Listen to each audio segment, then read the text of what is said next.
Last কয়েকদিন ধরে অনেক ঝড়ঝাপটা গেছে আমার উপর দিয়ে। তার মধ্যে একটা ঝড়ঝাপটা হলো আমার বাবার অপারেশন সাকসেসফুলি হয়েছে। বাবাকে বাসায় নিয়ে আসছি। এর মাঝখানে হচ্ছে আমার মা অসুস্থ হয়ে গেছে, ডিহাইড্রেশন হয়ে জ্বর, পাতলা পায়খানা, বমি সব হয়ে গেছে।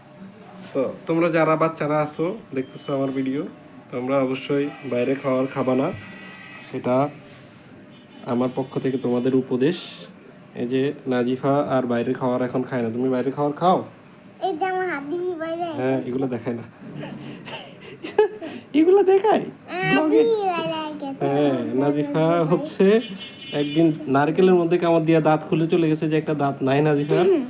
তারপরে হচ্ছে একসাথে 6টা চিপস খাইছে বিকালবেলা, খায়া রাত্রেবেলা ডিহাইড্রেশন হয়ে বমি, জ্বর, পাতলা পায়খানা, পেট ব্যথা সব একসাথে হয়েছে। প্রায় 3-4 দিন পরে আমার মেয়ে আজকে একটু হাসলো এবং চিকন হয়ে অর্ধেক হয়ে গেছে। সবাই আমার নাজিফার জন্য দোয়া করবেন।